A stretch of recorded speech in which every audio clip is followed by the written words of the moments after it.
My girlfriend told me, everyone uses dating apps. Don't be so insecure.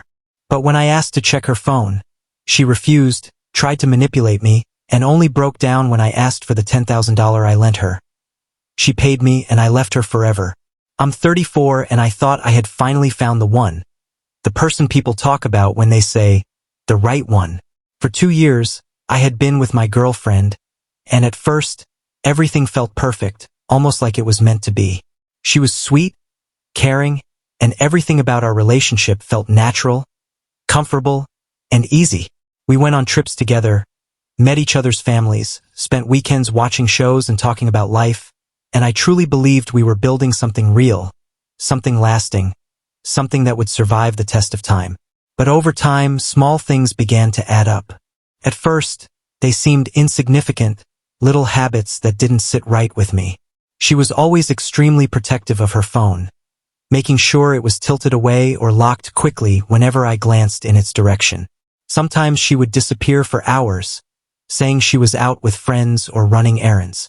Nothing huge, nothing that could be called suspicious on its own, but enough that I began to notice, to question, to feel that something was off. The real red flag came when I realized she still had a dating app on her phone. I didn't go searching. I didn't dig through her messages or scroll through her apps. It was just a glimpse I got one evening when she turned her screen slightly too far, and I noticed the icon. My stomach twisted, my heart sank, but I tried to tell myself maybe I was overthinking, maybe I was paranoid. Yet, the thought kept returning, like a whisper I couldn't ignore. 2 years into a relationship, why would anyone still keep a dating app? What purpose could it serve if you were serious about someone? At first, I brushed it off, convinced myself that it was nothing. But then I saw it again weeks later, and I couldn't ignore it any longer. One night, sitting together on the couch, I decided to ask her calmly, directly, without accusing or attacking. I said, I noticed you still have a dating app on your phone. Why? We've been together 2 years. Shouldn't that be gone by now? She looked at me, smiled lightly, and waved it off, laughing as if I had just made a joke. Oh, come on, she said. Everyone uses this app. It doesn't mean anything. I don't post pictures. I don't like anyone's photos. I just have it. I don't even open it. Her words didn't sit right with me. Everyone deletes dating apps once they're in a committed relationship. If it really meant nothing, then why keep it? It felt dismissive, like she was brushing off a real concern I had. I pressed further. If it's nothing, show me your account. Prove to me you're not using it. The moment I said those words, everything changed.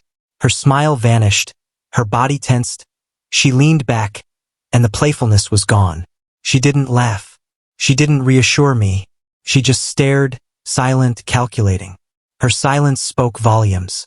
It was in that moment I realized this wasn't going to be a simple explanation. Something was off, and deep down, I felt the truth starting to reveal itself. She crossed her arms, her voice flat. No, I'm not giving you my phone. It's my private space.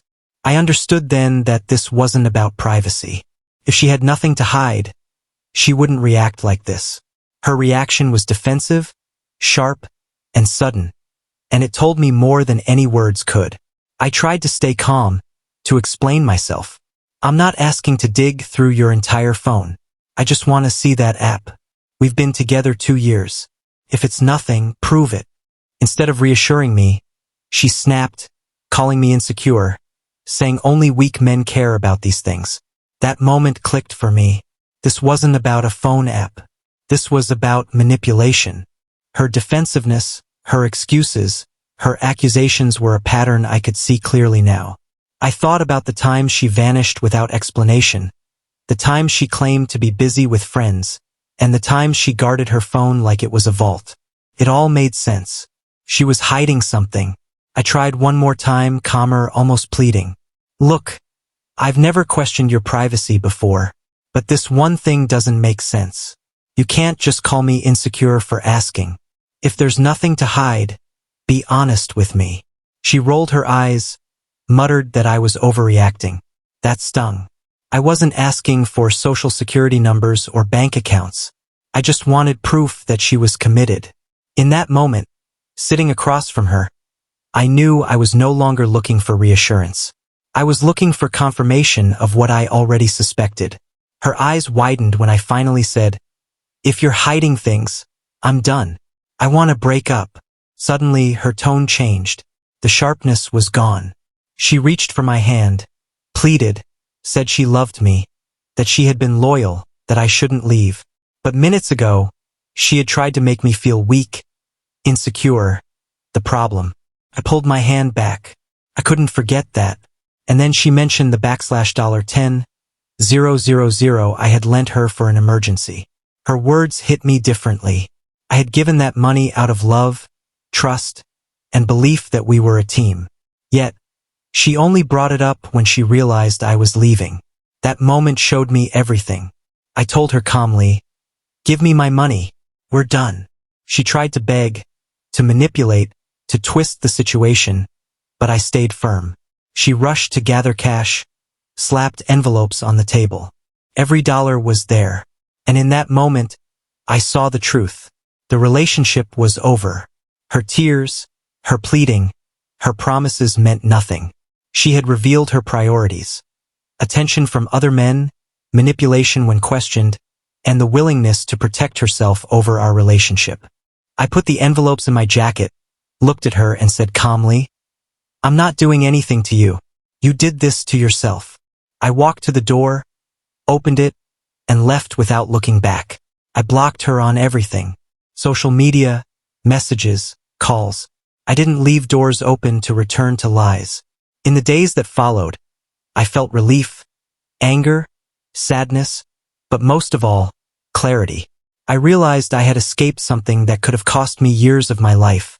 I got my money back, but more importantly, I got my dignity back. People reveal who they are in small ways, long before the full truth shows. And walking away was the best decision I ever made. Even after I walked out, I could feel the weight of everything she had done pressing against me. The lies, the manipulation, the constant gaslighting. It was like a fog lifting from my life. I walked down the street, feeling both relief and sadness. A strange mix that was hard to describe. Relief because I was free from a relationship built on deception, and sadness because I had loved someone who wasn't the person I thought she was. For 2 years, I had trusted her, shared my life with her, and given her everything I had. And for 2 years, she had opened doors for others while I stood right there, believing in us. When I returned home, I sat alone, thinking about every sign I had ignored, every red flag I had brushed aside, and every moment she tried to make me feel crazy for not accepting her words at face value. I realized how important it was to trust my instincts, to notice small patterns before they became huge problems, and to value my own self-worth above anyone else's manipulations. The $10,000 was back in my hands. Sure, but that was just a symbol. The real victory was knowing that I had finally taken control of my life, my trust, and my dignity. No amount of tears or begging could change what I knew to be true. In the days that followed, I blocked her on everything, making sure there was no chance of falling back into the same cycle. Social media, calls, messages, all closed off. I could finally breathe. I spent time reflecting on what I had learned about relationships, trust, and the kind of love that deserves to be mutual.